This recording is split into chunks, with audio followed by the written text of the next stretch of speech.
السلام عليكم. اليوم مع وصفة فرح وإيمان إن شاء الله. حبيت نشارك معكم وصفة الدوارة لكن بمرقة بيضاء تجي خفيفة على المعدة وبزاف بنينة، صدقوني غير بنتها تهبل. يلا نروحوا مع بعض نشوفوا طريقة التحضير. أول حاجة نبدأ بها راح نكرط الدوارة تاعي.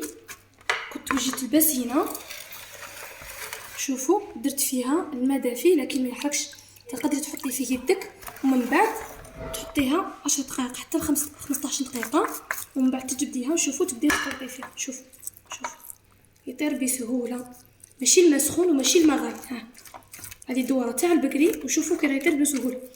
وإلا حسيتيها بردت شوية عاودي دخليها، شوف الله يبارك، شوف وتولي بيضة نقية ما شاء الله. ومن بعد نغسلها بالقارص. نعاود العملية، شوفوا نعاود ندخلها في الماء هكذا دافي، نعاود نحيها، شوف خليها شويه حتى يبدا يتنحى بالخف، نعاود نحيها ونكرطها. هذه اللي يحبوا الدواره تاعهم تكون بيضاء ومكرطه ونقيه، وكاين اللي يحبوها عادي بهذيك القشره الكحله. انا نكمل كامل نقيها، نعاود نتلاقاو باش تشوفوا كيفاش راح نطيبها معكم اليوم بطريقه جديده. حطيت الكوكوطه تاعي على النار، درت فيها بالتقريب 3 مغارف كبار تاع الزيت، وديروا حساب انه تكون فيها شويه تاع الشحمه، قطعتها مكعبات صغيره ودوك راح نحطها تتقلى مليح، نخليها كامل تتقلى هي والريه شويه تاع الصارم. شفتوا لقيتها قدامكم هكذا، نخليها كامل تتقلى حتى تولي فيها هذيك القشره تاع التكرميل البنينه.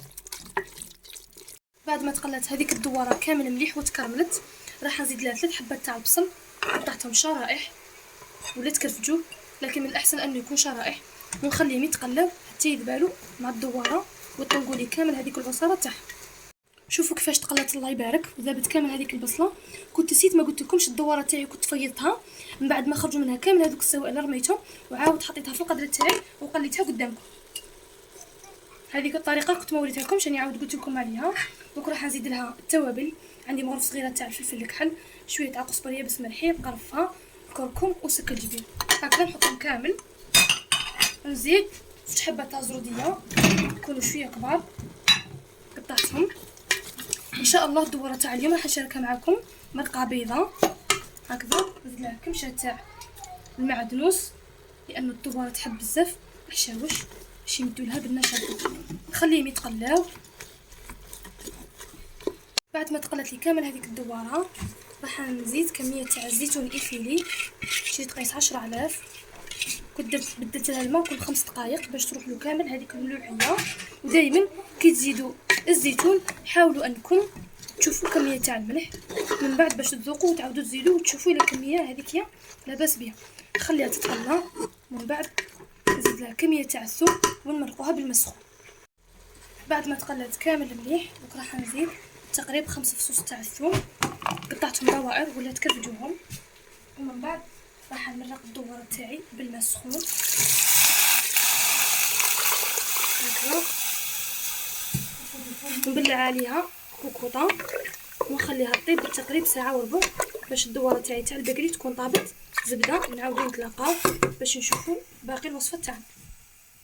بعد ما فاتت ساعه وربع فتحت الكوكوطه على الدواره تاعي، طابت زبده الله يبارك. شوفوا دوك راح نزيد لها كمشه تاع المعدنوس، وذقتها لقيتها شويه تاع مسوسه، راح نزيد لها مغرف صغيره تاع الملح هكذا، كنت 4 حبات بطاطا صغار قطعتهم بهذا الشكل، شوفوا بشكل طولي، نحطهم هما ثاني، ونعاود نغلق عليها الكوكوطه باش ما تطيب لي البطاطا، نعاود نفتحها ونشوفوها عفوا في الشكل النهائي نتاعها. وفي الاخير هاي لكم الدواره تاعي. شوفوا الله يبارك ديك المرقه كيفاش جات صفرة وخاثره، والدواره تاعي طابت الزبده، شوف راهي سخونه، شوفوا الله يبارك تتفتت غير وحدها. درت لي بالتقريب ساعه وربع، هذيك البطاطا ثاني زادت طابت. وكنت نسيت ما قلت لكمش الفلفل الكحل، كنت درت شويه تاع الفلفل الكحل. شوفوا بعد ما طابت كيفاش جات بنينه، ريحتها راهي تشهي. نتمنى انكم تجربوها مع عصره تاع القرص، وتقدروا كاضافه اللي يحب الهريسه يزيد لها الهريسه ولا قرن تاع الحار. صدقوني انه هذه الوصفه تاع الدواره تجي بزاف بنينه وخفيفه. هكذا نغيروا شويه على الدواره اللي تجيب المرقه حمراء وتجي شويه ثقيله على المعده. نتمنى ان وصفتنا النهار اليوم تكون نالت اعجابكم، واللي شاهدتهم ان شاء الله تسمحوا لي نقول لكم شاهدكم في الجنه. وما تنساوش تفعلوا زر الجرس وتشتركوا في قناتي، ونقول لكم الى اللقاء مع فيديو جديد ان شاء الله.